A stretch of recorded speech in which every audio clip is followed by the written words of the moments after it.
दोस्तों, मैं आपका कामेश्वरी दीप चैनल पर बहुत बहुत स्वागत करती हूँ। दोस्तों, आज मैं आपको बताऊंगी देवशयनी एकादशी के बारे में कि कैसे आपको पूजन करना है और कैसे आप अपनी मनोकामनाओं को पूर्ण कर सकते हैं। दोस्तों, इससे पहले आप मेरे पूरे वीडियो को देखिए और मेरा चैनल सब्सक्राइब कीजिए और बेल आइकन बटन उसे भी ज़रूर दबाइए और मेरा वीडियो लाइक करें।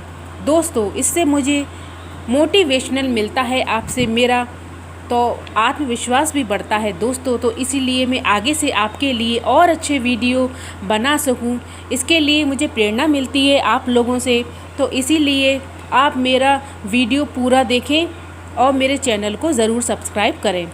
चलिए दोस्तों, मैं आपको बताती हूँ आज के दिन आपको पूजन कैसे करना है।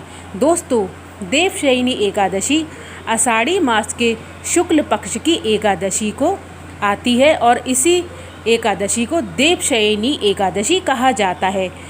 1 जुलाई से 25 नवंबर तक रहेगी ये और 4 मास के लिए भगवान नारायण पाताल लोक में राजा बलि के यहाँ विश्राम करने के लिए चले जाते हैं।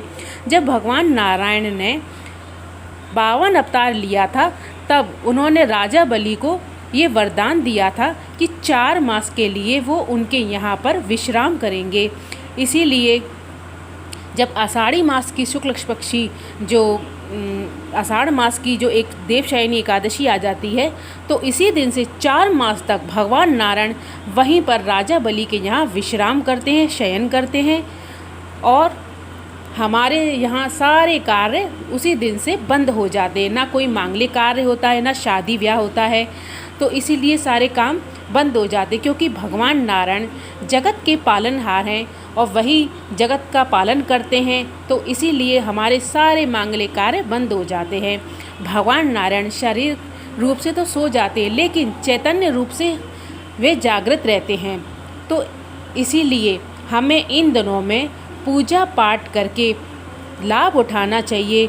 भगवान नारायण की पूजा आराधना करें। इस दिन तुलसी दल हर रोज़ उनको ज़रूर चढ़ाएं, भोग में भी, और उनको भी ज़रूर चढ़ाएं। भगवान नारायण को हर रोज़ स्नान कराना चाहिए, उनका अभिषेक करें, बहुत ही लाभकारी होता है। और भगवान नारायण को आज के दिन फूल है, फल है, मिठाई है, भोग लगाया जाता है, फिर उनको पीताम्बर चढ़ाया जाता है पीले रंग का, उनकी आरती होती है और उनके मंत्रों का जाप करते हैं। दोस्तों, इस दिन कथा भी सुनी जाती है, कही जाती है और ये बहुत ही शुभकारी कथा होती है और इसे ज़रूर सुनना चाहिए हमें। इससे हमें बहुत ही पुण्य की प्राप्ति होती है। भगवान नारायण को आज रात को जो पूजन है वो अवश्य ही करें। सुबह तो आप पूजन करते ही हैं, लेकिन आज रात को जो 11 बजे का समय है दोस्तों, वो बहुत ही महत्वपूर्ण समय है, उसका आप ज़रूर लाभ उठाएं। जब रात को 11 बज जाएं, तब उस समय में भगवान नारायण को पंचामृत से स्नान कराना चाहिए और दक्षिणावर्ती शंख होता है उसे स्नान कराना चाहिए, उसमें जल भर के, और फल फूल मिठाई आदि चढ़ानी चाहिए और उनको पीले रंग का जो पीताम्बर है वो ज़रूर चढ़ाएं। दोस्तों, इसके बाद में आप एक घी का दीपक जलाएं उनको और उनके समक्ष जो 108 बार कोई भी उनके मंत्र का जाप कीजिए, चाहे वो ओम नमो भगवते वासुदेवाय हो या फिर ओम नमो नारायणा। इस कोई भी एक मंत्र का जाप करें 108 बार और आरती करें। दोस्तों, जो आरती के समय है, जैसे ही आरती ख़त्म हो, आप उसी समय भगवान नारायण से आपको प्रार्थना करनी है, उनसे अपनी मनोकामना मांगनी है, क्योंकि भगवान नारायण जैसे ही आरती ख़त्म होगी वैसे ही वो शयन करने के लिए पाताल लोक में चले जाएंगे।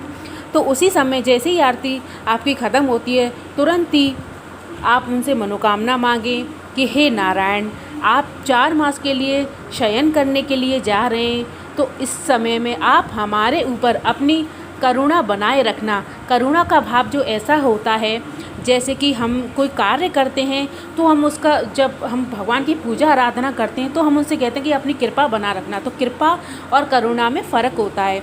भगवान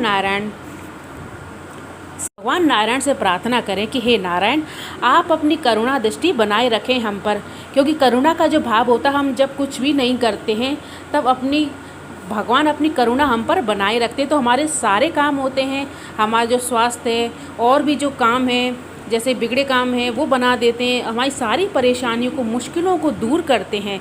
तो इसी समय में आपको अपने भगवान नारायण से प्रार्थना करनी है और उनसे मनोकामना मांग लेनी है। दोस्तों, ये आप ज़रूर उठाइए लाभ इसका। इस समय में जो परिक्रमा करने वाले जो लोग होते हैं वो भी एक जगह रुक जाते हैं और वो वहीं पर रुककर इस पूजा पाठ का लाभ उठाते हैं। जो भगवत पुराण है वो पढ़ते हैं, रामायण का पाठ है वो करते हैं, जप करते हैं, तप करते हैं। इससे इन दिनों में हमारे जो पूजा पाठ का फल है वो बहुत ही बढ़ जाता है। इस समय हमारा तप भी बढ़ जाता है। इससे हमें पुण्य की प्राप्ति होती है, हमें मोक्ष मिलता है और हमारी सारी परेशानियां दूर होती हैं। इसीलिए 4 मास के महीने में आपको नियम संयम से पूजा पाठ ज़रूर करना चाहिए। ध्यान है, योग है, ये सब आदि करने चाहिए आपको। पूजा पाठ, भजन कीर्तन ज़रूर करना चाहिए और देवशयनी एकादशी का आप लाभ ज़रूर उठाएं। दोस्तों, भगवान नारायण देवशयनी एकादशी के बाद में जब देव उठायनी एकादशी आती है तब उस समय जागते हैं तो हमारे सारे काम शुरू हो जाते हैं। मांगलिक कार्य जितने भी होते हैं वो शुरू हो जाते हैं। दोस्तों, इसीलिए आप इस अवसर का ज़रूर लाभ उठाएं। 4 मास तक पूजा पाठ आप ज़रूर करें, अपने तप को बढ़ाएं और अपनी मनोकामना को आप पूर्ण करें। धन्यवाद दोस्तों। अगर आपको मेरा वीडियो पसंद आया तो उसे लाइक ज़रूर कीजिए, सब्सक्राइब भी ज़रूर कीजिए, बेल आइकन का बटन है उसे भी ज़रूर बताइए। धन्यवाद दोस्तों।